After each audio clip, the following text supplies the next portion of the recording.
Assalamualaikum warahmatullahi wabarakatuh. Salam Om Swastiastu, Namo Buddhaya, salam kebajikan bagi kita semua.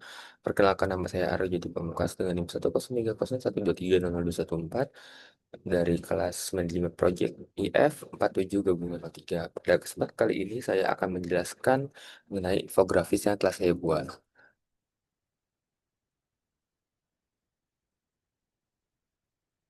Baik, yang pertama dimulai dari pengertian.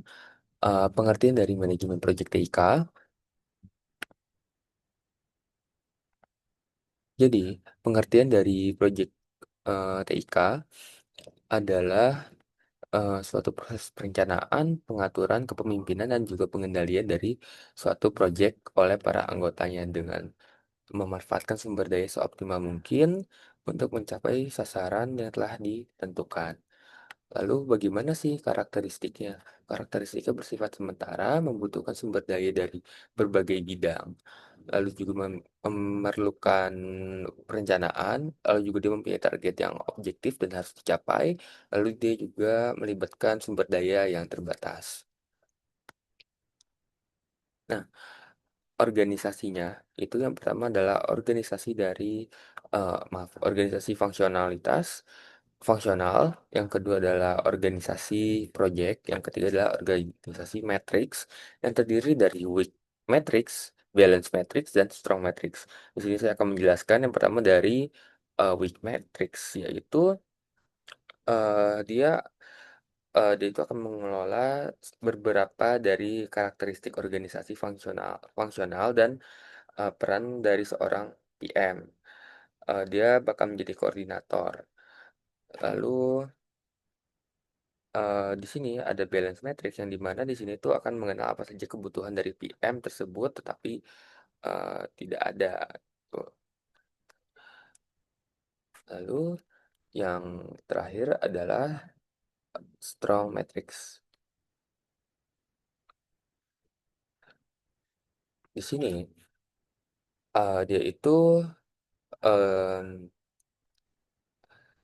dia itu sumber daya tenaga kerja, tetapi dia itu bisa dipinjamkan dari departemen fungsional. Contohnya itu seperti ada HR, ada finance, lalu juga ada IT.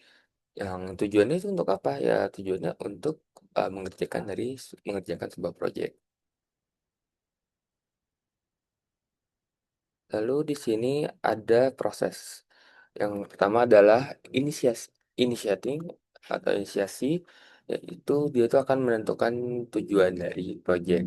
Nah, lalu juga dia menetapkan ruang lingkup awal dan pihak-pihak yang terlibat. Yang kedua ada planning, yang dimana planning itu dia akan menyusun sebuah perencanaan proyek secara detail, lalu dia juga mengoptimalkan sumber daya yang ada, lalu merealisasikan perubahan atau pembelajaran dari proyek sebelumnya. Lalu yang ketiga ada executing. Executing itu dia yang melaksanakan rencana proyek sesuai dengan alokasi sumber daya, lalu mengkoordinasikan tim-tim yang mempunyai yang apa ya untuk menyelesaikan aktivitas-aktivitas proyek. Lalu yang keempat ada monitoring and controlling, yang di mana dia itu mengontrol setiap langkah pelaksanaan proyek, apakah dia sudah sesuai dengan rencana atau belum. Lalu juga dia memastikan pencapaian proyek sesuai dengan target, lalu menjaga agar pelaksanaan proyek tetap dalam estimasi waktu, biaya, dan lingkup yang telah diterapkan. Yang ke yang terakhir ada closing atau penutupan, yang di mana dia itu menyusun laporan hasil dari aktivitas proyek yang telah dilaksanakan, mengakhiri proyek secara formal dengan semua pihak yang terlibat. Lalu yang terakhir adalah dia mengakhiri penugasan anggota tim proyek.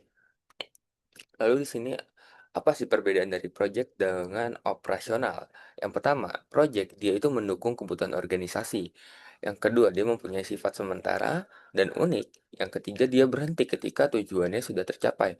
Contoh project adalah pembuatan bus di Indonesia, itu project. Operasional.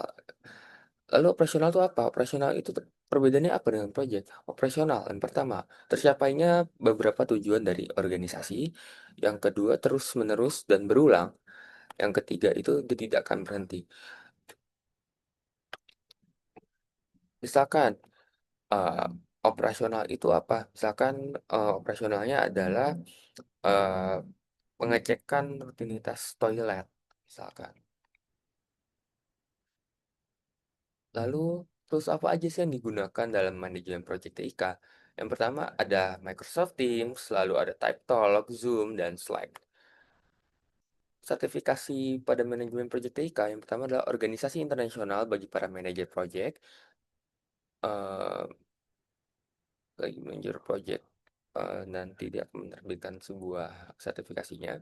Lalu ada sertifikat yang paling dikenal di kalangan itu namanya itu adalah Project Manager Profesional atau PMP. Lalu ada sertifikat lainnya seperti Certified Associate in Project Management atau disingkat sebagai CAPM. Sekian dari saya, terima kasih. Mohon maaf apabila ada kesalahan kata. Wassalamualaikum warahmatullahi wabarakatuh.